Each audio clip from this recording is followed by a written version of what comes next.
Huawei. Gue demen nih sama brand yang dianiaya kayak gini lalu berusaha bangkit. Di channel ini gue upload konten apapun yang gue suka. Gadget, fotografi, desain, dan marketing. Suka dengan tema tersebut? Subscribe dan nyalain lonceng notifikasi jadi gak ketinggalan video berikutnya. Huawei, saat mendengar nama brand ini apa yang ada di benak kalian? Pasti ada yang menyayangkan brand sebesar ini tidak bisa lagi menjadi pilihan. Pasti ada yang kesian dan menunggu-nunggu kapan dicabutnya ban dan dimulainya sebuah perubahan. Gue pribadi lebih tertarik untuk melihat strategi Huawei dalam mengatasi buruknya sebuah keadaan. Buat kalian yang mungkin belum ngerti konteksnya, sejak tahun 2019 Amerika Serikat memban Huawei dan tidak bisa melakukan transaksi bisnis dengan perusahaan Amerika. Well, Google adalah perusahaan Amerika dan smartphone Android menggunakan servis dari Google untuk menjalankan fungsinya. Singkatnya, sejak 2019, smartphone Huawei tidak mempunyai akses ke GMS alias Google Mobile Service. Apakah ini bencana besar bagi Huawei? Tentu saja. Apakah ini akhir dari sebuah perjalanan? Sepertinya bukan. Huawei terlalu besar untuk dilumpuhkan, jalan satu-satunya adalah melawan. Dan perlawanan itu berawal dari sesuatu yang akan gue bahas di video kali ini, yaitu Harmony OS. Ini seru banget nih.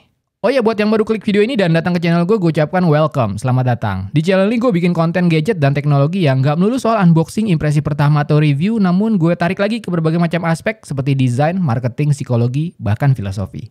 Mudah-mudahan bisa menjadi penyegaran di antara konten-konten teknologi yang udah ada dan keren-keren.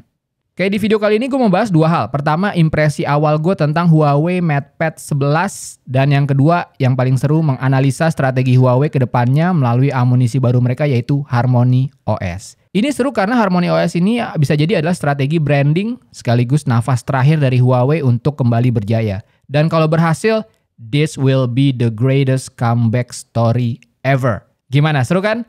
Makanya stay tune terus di video kali ini. Dan mari kita mulai kuliah online kali ini. Disclaimer, Huawei MatePad 11 beserta Smart Magnetic Keyboard ini dikirimin oleh Huawei Indonesia. Tapi mereka tidak membayar gue untuk membuat video ini. Gue bebas berbicara apapun tentang produk ini. Bahkan mereka melihat video ini bersamaan dengan kalian melihat video ini juga. Oke, lanjut. Gue termasuk yang jarang mereview produk dari Huawei. Kalau nggak salah cuma sekali, yaitu Huawei P40 Pro. Itu pun karena dipinjemin oleh Putu Reza. Entahlah, mungkin gue termasuk dari sekian banyak orang yang menganggap no GMS, no party. Tapi waktu Huawei Indonesia ngontak gue dan nawarin Huawei MatePad 11, gue tertarik buat nyoba karena di tablet ini terkandung dua hal baru di gadget Huawei, yaitu Qualcomm Snapdragon hardware dan Harmony OS software. Kita akan obrolin dua hal ini sebagai sebuah survival kit Huawei ke depannya. Tapi sebelum masuk ke bahasan strategi dan analisa, kita obrolin dulu Huawei MatePad 11 ini in general. Buat kalian yang mau tahu overall kayak apa sih Huawei MatePad 11 ini, setidaknya dari point of view gue, impresinya seperti apa. Secara dimensi, ukuran 11 inch cocok banget untuk ukuran overall sebuah tablet. Dalam arti, dia lebih besar dari smartphone, sehingga untuk skenario entertainment cukup menyenangkan, tapi tetap compact untuk tasking produktivitas ringan hingga sedang seperti email atau menulis dokumen. Apalagi fitur-fiturnya juga mendukung untuk multitasking seperti multi-window, Huawei Share kalau kalian punya device Huawei yang lainnya, serta dukungan peripheral lain seperti mouse, Huawei M Pencil, dan Huawei Smart Keyboard. Walaupun untuk produktivitas tinggi dan berat seperti editing foto atau video, personally gue nggak bakal lakukan di tablet ini juga sih. Pertama karena apps-nya juga belum selengkap itu. Setidaknya untuk apps yang sering gue pakai ya. Yang kedua karena screen size-nya. Intinya sebagai tablet, oke, tapi sebagai mesin produktivitas tinggi, apalagi sebagai pengganti laptop, ya levelnya masih jauh untuk ke sana. Kalau untuk skenario entertainment, Huawei MatePad 11 ini baru bisa gue kasih 4 jempol. Alasannya ada dua, visual dan audio. Visual dulu deh. Layar dari Huawei MatePad 11 ini mantep banget. Resolusi 2560x1600. Panel layarnya walaupun IPS, tapi soal kontras warna dan ketajaman udah mantep banget. Refresh rate 120 Hz. Tapi selain visual, yang lebih memuaskan adalah sektor audionya. Speaker stereonya, mantap banget. Pada saat video ini dibuat, gue belum tahu harga resminya akan berapa, karena Huawei MatePad 11 ini baru akan di-launching di awal Agustus nanti. Tapi berdasarkan rumor dan ya sumber yang bisa dipercaya, katanya sih bakal dijual dengan kisaran 7 jutaan. Kalau emang bener, dengan specs dan experience yang gue dapatkan, Huawei MatePad 11 ini bisa jadi tablet paling worth it di harga 7 jutaan. Itu menurut gue ya. Oke, itu sedikit impresi pertama soal spesifikasi ya. Gue gak akan terlalu detail soal ini karena udah banyak banget video yang bahas soal experience menggunakan Huawei MatePad 11 ini. bisa ngapain aja, fitur-fiturnya apa aja, dan lain-lain. Silakan tonton aja video-video tersebut. Gue lebih tertarik untuk fokus membahas peran Harmony OS sebagai cara rebranding Huawei untuk bangkit kembali. Mari kita analisa. Pertama kita bahas experience menggunakan Harmony OS itu sendiri. Menurut gue kita agak sedikit overhype bahwa Harmony OS akan mind-blowing dan benar-benar berbeda dari segi tampilan dan fitur-fitur.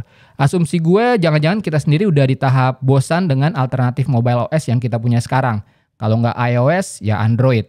Kebosanan tersebut membuat kita mempunyai ekspektasi tinggi kalau Harmony OS akan membawa sebuah penyegaran dalam hal tampilan dan user experience.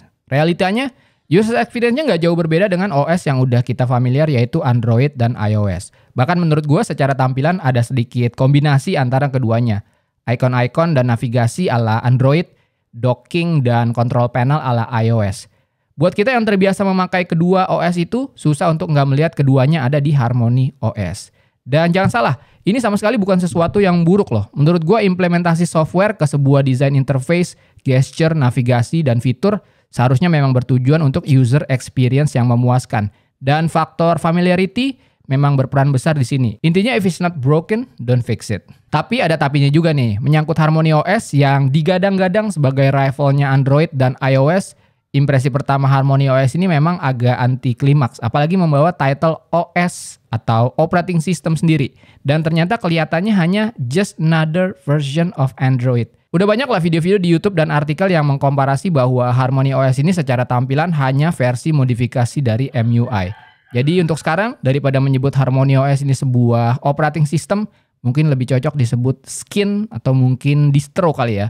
Kenapa gue sebut untuk sekarang? Simple, karena masih terlalu prematur untuk menilai Harmony OS hanya dari 1-2 device. Padahal tujuan Harmony OS diciptakan adalah sebagai sebuah platform yang mengikat sebuah ekosistem besar. Kalau kita lihat presentasi Huawei terkait Harmony OS, kelihatan kok kalau Harmony OS ini bukan sekedar mobile OS, tapi sebuah platform modular yang menghubungkan berbagai macam produk mulai dari gadget, home appliances, entertainment unit, hingga otomotif dalam sebuah IoT environment. Sebenarnya kayak brand ekosistem yang udah kita kenal sekarang sih, seperti Apple ekosistem, Samsung ekosistem, tapi dengan scope dan fungsi yang lebih luas dan across brand, gak cuma Huawei.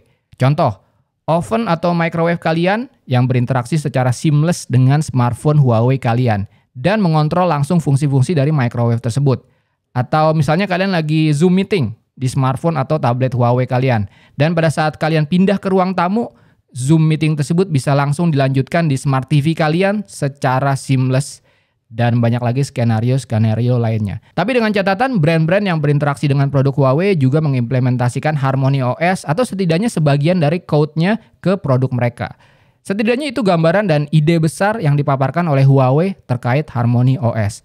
Dan ini yang gue bilang di awal, bahwa Harmony OS bisa jadi salah satu strategi shifting atau setidaknya branding dari Huawei.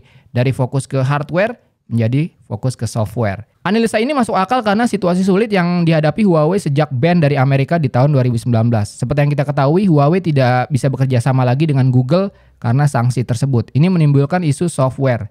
Tapi yang nggak kalah peliknya adalah Huawei yang tidak bisa lagi memproduksi prosesornya yaitu Kirin, karena produsennya juga termasuk di list yang tidak boleh bekerja sama dengan Huawei, dan ini menimbulkan isu hardware. Kebayang nggak? Udah jatuh ketimpa tangganya. Udah nggak bisa akses ke software, nggak bisa produksi barang karena akses ke produsen hardware juga di-cut. Apa yang mau dijual coba?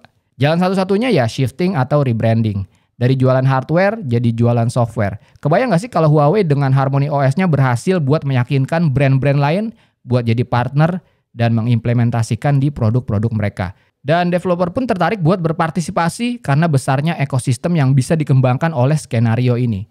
Ini agak ngawang-ngawang sih idenya, tapi that's the idea of Harmony OS ini. Setidaknya yang paling deket dulu deh. Andai saudara-saudara sebangsa, persaudaraan BBK berhasil untuk bekerja sama dan berpartner dengan Huawei dan mengimplementasikan Harmony OS di produk-produk mereka. Mungkin kita bisa punya satu ekosistem besar dan opsi kita jadi lebih banyak. Bayangin, HP pakai Huawei, home appliances pakai Xiaomi, TWS pakai Oppo atau Realme, dan semuanya connect secara seamless. Yap, that's the idea. Counter argumen dari premis ini tentu aja ya brand-brand tersebut mana mau. Mereka kan punya software masing-masing dan mereka kan berkompetisi satu sama lain. Kok malah diajakin gabung?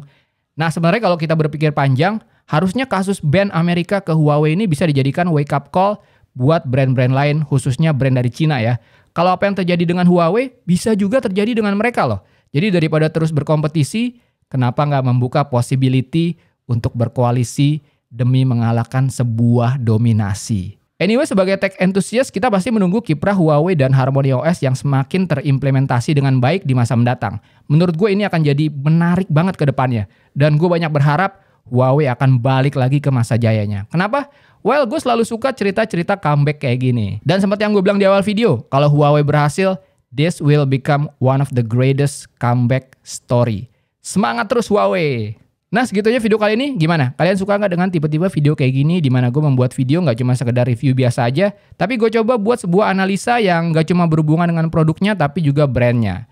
Harapan gue sih dengan bikin video kayak gini, gue pengen tuh kita nggak cuma jadi konsumen gadget yang cuma peduli soal beli barang ini, beli barang itu, tapi sama-sama tahu cerita di baliknya. Nah, kalau kalian suka dengan tipe-tipe video seperti ini, tulis aja di kolom komentar. Pertanyaan buat kalian, kira-kira gimana nasib Huawei ke depannya? Yuk jawab di kolom komentar, silakan beropini dan berasumsi apa aja, jangan takut salah. Namanya juga diskusi. Seperti biasa, klik like kalau kalian suka video ini, dislike aja kalau nggak suka, follow Instagram gue Tangan Belang, cek link di deskripsi untuk informasi lebih lanjut tentang video ini. Thanks for watching, I'll see you next time.